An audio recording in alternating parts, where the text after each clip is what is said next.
네, 저 이유미님이 40년 됐다고 말씀하신다. 80년. 80년 됐죠? 네, 41년에 그러니까 만들어진 영화. 이게 1941년에 만들어진 영화니까 지금 80년이 됐습니다.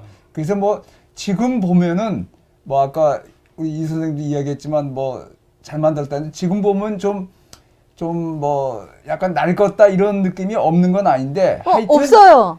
하여튼 당시에는 네, 너무 잘 만들었는데. 그 당시뿐만 아니라 그 영화사에 아까 그 우리 저 정국장 이야기 정 대표가 이야기했듯이 영화사에서 제일 많이 이야기되는 영화라고 볼 수 있습니다. 제일 이야기가 많은 영화라고 볼 수 있는데 이 영화가 처음에 나왔을 때는 상업적으로 처참하게 실패했어요. 예, 실패했다고. 실패해서 예, 맞아요. 이 영화를 만든 영화사가 RKO라는 영화사인데 그 RKO라는 영화사가 이 영화 실패하는 바람에 거의 망할 뻔했어요. 그래요? 아, 근데 지금까지 조용히 좀 해. 그 말씀하시는 거예요. 아, 예. 저기까지 거의 망할 뻔했는데 하여튼 그 여러 가지 면에서 그 영화라는 매체를 완전히 바꿔놨을 뿐만 아니라 이제 첫 번째로 바꾸는 게 이겁니다. RKO에서 왜 오선 웰스한테 이 영화 제작을 맡겼냐? 오선 웰스가 이 영화를 만들기 3, 4년 전에 CBS의 지방 라디오 프로에서 고정 PD를 하고 있었어요. PD를 하면서 이제 여러 가지 그 프로를 했는데 그 중에 하나가 세계의 전쟁이라는 프로에서 라디오 프로입니다. 라디오 프로에서 12시인가 1시에 낮 12시인가 1시에 세계의 전쟁이라는 그 시리즈를 하면서 화성 침공 그 H.G. 웰스의 화성인들이 지구로 그 쳐들어온 그 소설이 있거든요. 그거를 그 라디오 프로로 방송을 했더니 사람들이 그게 진짜인 줄 알고 열광했어요. 열광하니까 차를 타고 도망간다고 난리가 났어요. 그 도시 전체가.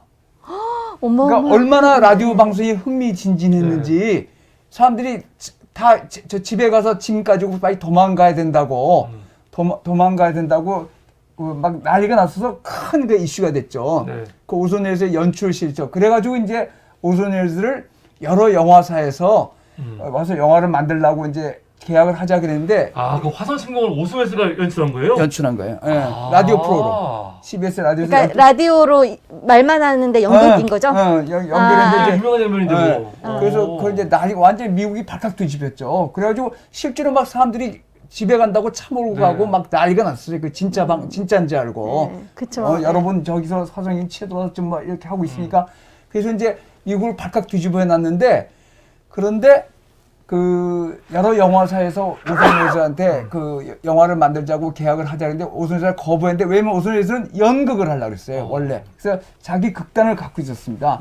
주로 셰익스피어를 하려고 그랬는데 근데 이제 오선 웰스가 망설이다가 그 뭐 돈이 좀 모자랐나 봐요. 그래가지고 이제 그 극단을 운영하려면 그래서 RKO랑 계약을 맺었는데 첫 번째가 RKO랑 오선 웰스의 계약 첫 번째 조건이 모든 편집권, 모든 배우 캐스팅권을 오선 웰스가 갖는다는 거였어요. 네, 파격적인 거. 그거를 파이널 컷이라는데 마지막 편집권, 영화를 만들 때 최종 편집권을 오선 웰스한테 준다는 거였어요. 네. 근데 그런 조항은 그전에는 전무후무한 거였습니다. 어떤 영화사도 여러분은 지금 이제 영화가 감독의 영화라고 생각하시죠?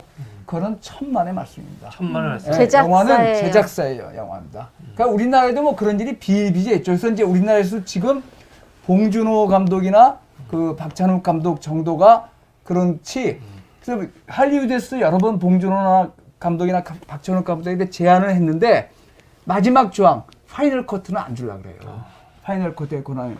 그러니까 이제 홍상수 감독 같은 사람이 그 영화제에서 상을 타는 게 홍상수 감독의 영화는 소규모 영화입니다. 기껏해야 1억 들어요. 그러니까 자기가 영화사 차려서 자기가 만든다고. 그러니까 그런데 이런 저게 대작 영화들은 영화사에서 절대로 제작권을 주지 않고 특히 할리우드는 그렇습니다. 할리우드. 그래서 이제 그게 첫 번째였고 두 번째는 이 영화가 뭐가 특이하면 당시에 이제 20세기 전반기에 미국에서 여러 가지 사업으로 정말 지금 우리나라에서도 뭐 그런 일에 천문학적인 돈을 버는 사람들이 많이 나왔어요. 천문학적인 돈을 뭐 록펠러나 뭐 하여튼 뭐 카네기 뭐 등등해서. 근데 그 사람 중에 상당수가 언론을 장악해서 여러 가지 그런 이제 뭐 그게 파급 효과가 컸죠. 그런 돈 많은 사람들이 언론을 장악하면.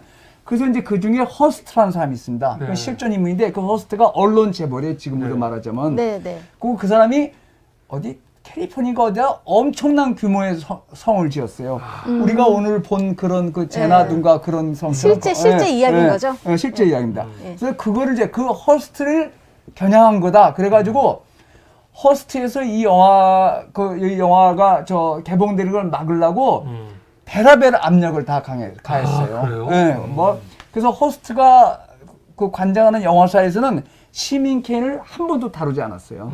그래서 이제 개봉도 안 될 뻔했어. 허스트가 여러 가지로 압력을 넣어서 니네 RKO 문 닫게 만들겠다 뭐 해가지고. 근데 하여튼 개봉이 됐어요. 개봉이 됐는데 처참하게 실패했죠. 그래서 이제 그 내용이 굉장히 맞아 사회 고발적인 묘사가 굉장히 강합니다. 네. 그리고 이제 그 엄청난 재벌이 된 사람의 어떤 그 인간적인 약점 뭐 그런 거를 이제 까발리는 거죠. 그리고 여기 이제 또 황색 언론 문제, 네. 황색 언론 문제잖아요. 네, 네. 그러니까 개인이 뭐 나왔을 때 그 여자 관계를 폭로해가지고 하는 그런 당시에 그 20세기 전반기의 자본주의와 언론의 급부상.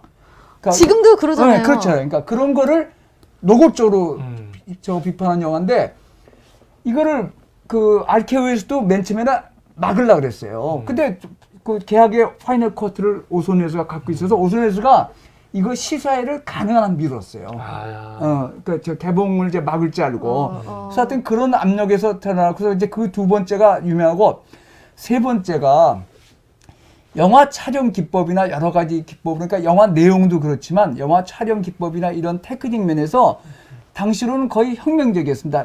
여기 이제 여러분 아까 신중기님 이거 보셨다지만 이게 보면은 밑에서 촬영한 게 말이야. 사람들이 이렇게 사무실에서 찍는 장면인데도 네. 카메라를 바닥에서 이렇게 위에서 쏴가지고 사람들이 위에 보인다고. 맞아요. 그래서 약간 불안하단 말이죠. 그게 이제 예. 그 표현주의 영화라는 영화에서 칼리규라 박사의 영화인데 카메라를 이렇게 아래에서 비치면 앞에 장면.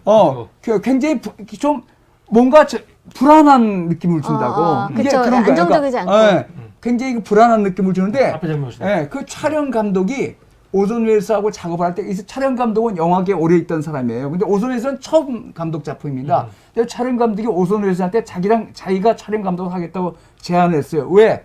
기존 영화사에서는 그런 혁신적인 기법을 절대로 수용을 안 하거든. 왜냐면 비싼 돈 만들어서 유명 배우 나와서 러브 스토리 하면 다 돈 버는데 촬영 기법이고 지랄이고 그게 뭐 필요해?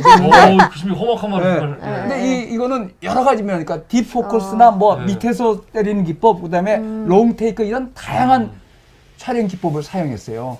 근데 그것이 지금 보시면 이제 많이 보셨겠지만 당시로 80년 전에는 정말 듣도 보도 못한 기법들이었다고. 그래서 영화를 어떻게 찍었냐? 많은 장면들을 마룻바닥을 뜯어내고 마룻바닥 안으로 촬영 감독이 들어가가지고 위에서 이렇게 찍었다고. 그러니까 그게 뜯어내고. 왜냐면 바닥에 그러니까 여기서 찍으면 안 되잖아. 어떻게 들어가? 사람이 촬영기를 밑에다 놓고 이렇게 봐요? 그러니까 마룻바닥을 뜯어내고 촬영 기사가 마룻바닥 안으로 들어가서 이렇게 찍었다. 고생하셨네. 그때 카메라도 그랬으니까. 그리고 지금도 그렇게 못 찍죠. 그래서? 아니 안 어떻게 찍지, 안 바닥에서 찍어. 어떻게 찍어? 예, 안 이렇게? 찍어, 안 찍어요. 이렇게 못 예. 찍죠. 핸드 카메라는 몰라도 네. 가지고 그런 그 촬영 기법이나 편집, 음악, 특히 또 분장. 이게 80년 전 분장인데 오손 웰스가 당시 30살이 안 됐을 텐데 보시면 굉장히 나이 들게 나오거든요. 25살로 네. 나와요. 그러니까 그런 면이 실제 나이. 굉장히 그래서 특히 이제 제일 유명한 그 촬영 기법입니다. 많은 기법 촬영 장면들이 밑에서 찍었기 때문에 굉장히 뭔가 보는 사람들이 불편하고 불안하고 그런 게 이제 그 주인공들의 심리나 우리가 인생이란 게 얼마나 저거 하냐. 그리고 이제 그런 게 굉장히 있고 마지막으로 로즈보드의 그 이게 약간 추리 영화 같거든요. 로즈보드가 뭐야 도대체? 네, 그랬더니 맞아요. 그게 어렸을 때 갖고 놀던 썰매였는데 그거를 이제 엄마가 애를 교육시키려고 절로 보내는 거야. 그러니까 그거를 항상 갖고 있었던 거야. 로즈보드. 그래서 근데 사람들이 너무 허망하잖아요. 로즈보드가 여자의 이름이다 뭐다 배출했는데 나중에 알고 봤더니 아무도 모르지만 썰매 이름이야. 썰매. 그 어릴 때 갖고 논 썰매라서 스포일러입니다. 그런 면에서 참 그 여러 가지 면에서 영화사에서 물론 이제 미국이 세상을 잡고 있으니까 영화들 미국이 잡고 있으니까 그런 면도 없잖아 있습니다. 그렇지만 하여튼 영화사에서 제일 많이 논란이 되는 영화입니다. 아. 예, 그리고 이제 당시에는 흥행이 참패했어요. 그래가지고 오손 웰스가 어떤 영화에서도 이제 오손 웰스 영화 작품을 안 주는 거예요. 그래서 이제 몇 개 만들었는데 잘 안 되고 나중에 어떻게 했냐? 이 사람이 배우로도 대배우입니다. 그래서 나중에는 오손 웰스가 시가를 좋아했어요. 네. 그래가지고 시가를 피려면 시가 비싸잖아요. 네. 그래서 이제 그 뭐 시가 광고에 나왔어. 말년에는. 네. 그러니까 영화사에서 가장 실패한 천재.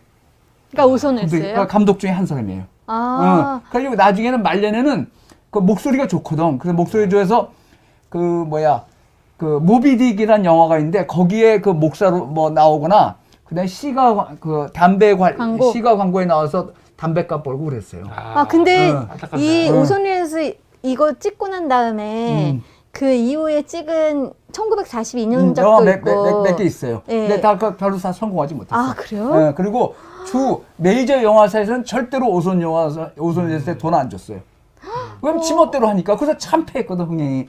근데 이제 나중에 프랑스나 여러 데 비판해서 하면서 이제 그 다음에는 돈을 좀 오손 웰스가 번 건 아니죠. 벌었지만 정말 참패했어요, 흥행으로는. 그래서 어떻게 그랬지? 참패하고 나중에 당시에 평가도 별로 안 좋았어요. 저게 뭐냐 도대체. 그리고 여러 가지 그랬는데 나중에는 완전히 세계 최고 영화로 성급했는데 여러 가지 면에서 그때 당시로 굉장히 혁신적이었어요. 그리고 이제 거의 뭐 영화계 피카소 같은 기법적으로 사람이에요. 이 영화는 계속 플래시백이거든. 옛날 이야기를 따라가면서 하는데 이게 그 다음에는 많이 나오지만 당시에는 이런 거 별로 없었어요. 그렇잖아. 다 옛날 이야기 회상하면서 가잖아. 네, 거꾸로. 네, 그게 플래시백 기법이라고 하는데 플래시백. 근데 그게 한두 장면에 쓰는 건 몰라도 이 영화처럼 시종일관 그틀하다 맨 마지막 장면이 그 처음에 썰매 타는 장면하고 겹친다고. 그 네, 썰매가 네. 타버리는데 그 이제 인생의 그런 걸 보여주는 거죠. 막 뭐가 로스보드가 뭐자 했더니 나중에 불태워버리는 쓰레기로 불태워버리는 애 눈썰매더라 이거예요. 그니까 근데 그거를 계속 이 마음에 재벌이 가지고 계속 자기 마음에 갖고 있었다는 거죠. 그겁니다. 끝내도 될 것 같아요. 네, 감사합니다. 그러면 지금 다 보시는 소회를 간단히 나누도록 하겠습니다. 잠깐 신중님 말씀입니다. 왜냐면 영화는 지금은 이제 마지막 미국에서 영화는 해피엔딩해야 돼. 뭐 악당이 나오면 악당이 마지막에 좋은 일하고 죽거나 이래야 되는데 이건 도대체 저건 뭐야?